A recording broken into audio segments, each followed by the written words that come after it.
In this video, I'm going to be talking to you about our stay at the Ludlow Caravan Touring Park. I think it's part of the Morris owned touring caravan parks here, mainly in the kind of West Midlands and Wales region. So we're back from our other stay in this Ludlow Touring Park campsite. It was a really nice campsite.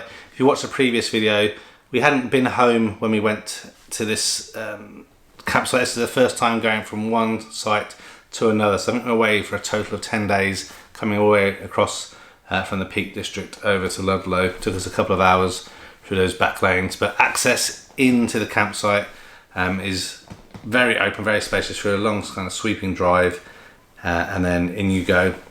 The pitches here are pre-allocated, so kind of no driving around to decide where you want to go. And if you've been there before, they will consider requests for a specific pitch, but in general they're not going to promise them you'll get what you're given.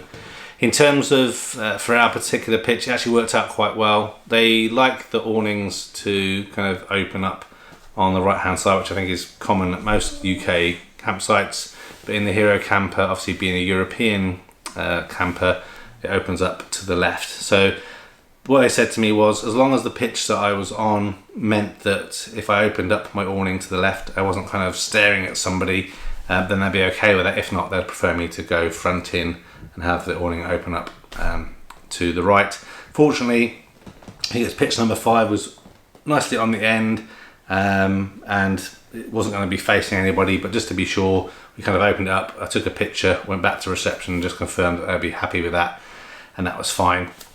The site is good. The row that we were in, I think that 1 to 5, I think is best for motorhomes in terms of, you know, it's that singular vehicle to move in.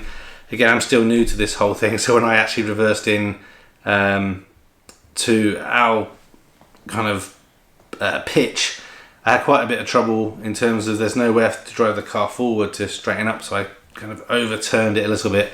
I didn't realise until after, but then the camper had actually pushed in all of my side of my back bumper, so that was a little bit frustrating and kind of start to the camp. But that's obviously not the campsite's fault, that's me and my inability to park the camper correctly, but I know for future to be mindful of that. So again, it was a very nice, very level gravel pitch. I think they're all gravel pitches. I'm just trying to think. No, there was 1 or 2 grass pitches where I think they must allow for tents, because there was one tent there at the time. Just over to that area is a large playing field with a swings and climbing frame and stuff, so it was great for kids to play football and go on the swings and do monkey bars and all that kind of thing. The weather actually was really good for us as well in Ludlow, which made things obviously a lot better. You are allowed to have a barbecue and stuff on there, but they want you to have it on the gravel and make sure obviously everything's all cleaned up. No open fires like most of these sites that we've been tending to go to. The facilities are really good. There is in the reception like a shop area.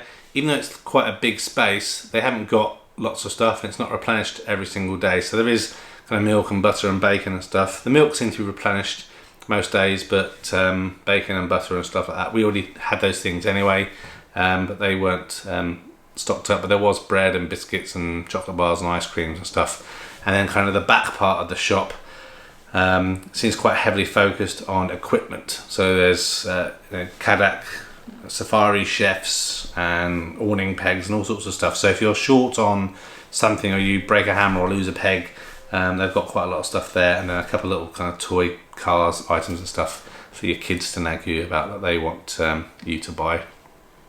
The toilet and shower facilities are really nice and clean there.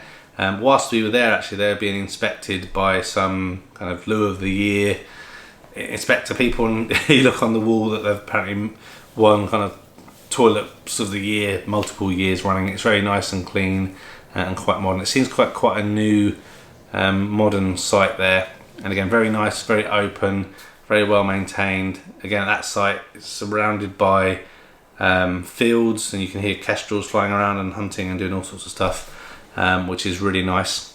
There's adult only areas to this park as well. So obviously they're happy to you to go there with kids, but the rules are obviously no kids going into the adult only areas, and that seemed to work really well.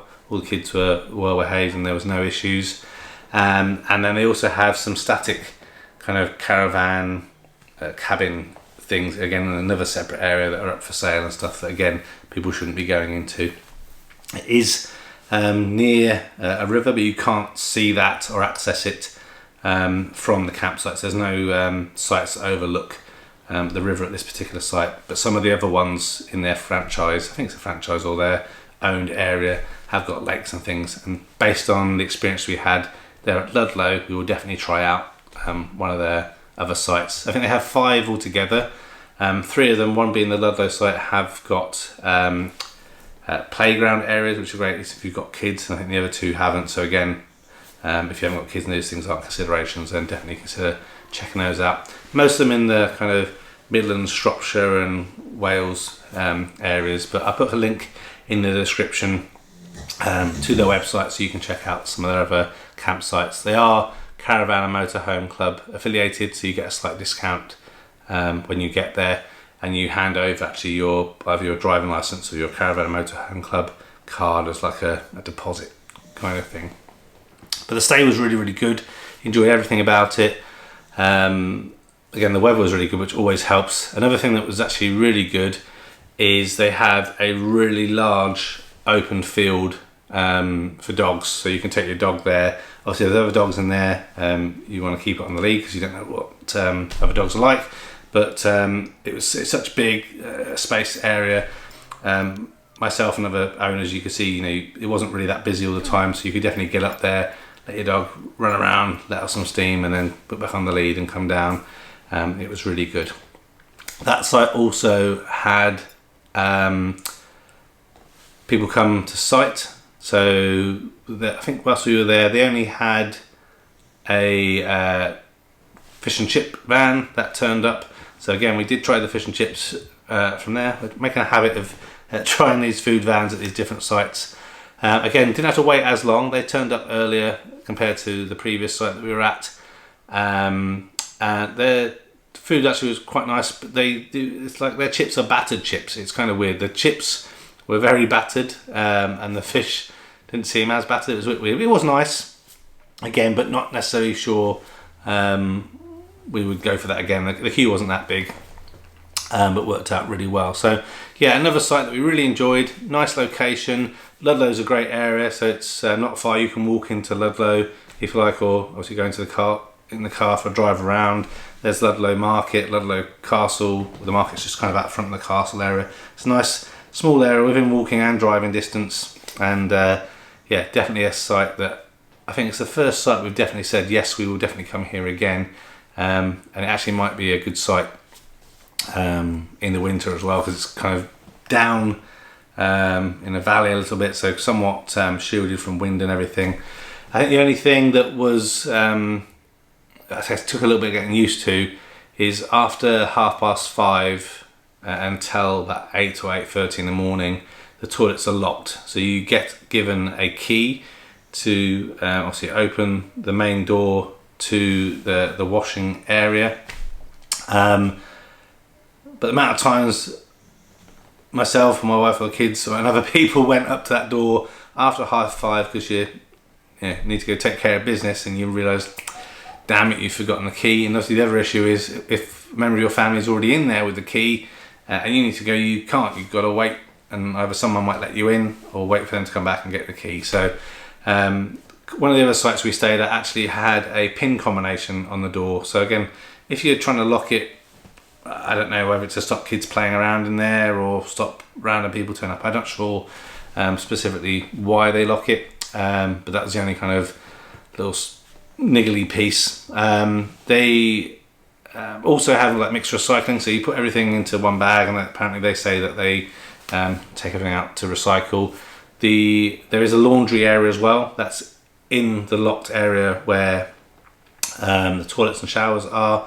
There is a covered room where you can go and do your washing up and everything, and then the Elsan point, there is an external Elsan points, as well as in the winter an internal L sound point, but that's locked during our stay because the weather was good. So they'd rather you stand outside, which is absolutely fine. But yeah, potentially one of the best sites, we'd say that so far. I think very good, and we'll definitely check out those other ones from the Morris Group.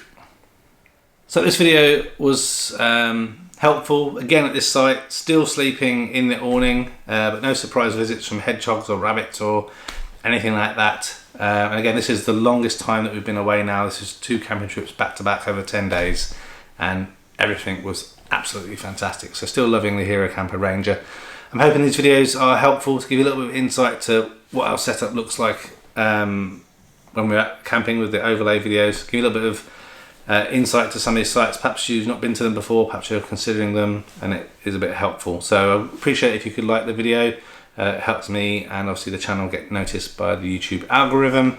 And if you haven't done already, please consider subscribing and pressing the bell notification icon to be made aware of future Hero Camper owner videos. But that's it for now. Until the next one, take care of yourself, and yeah, bye for now.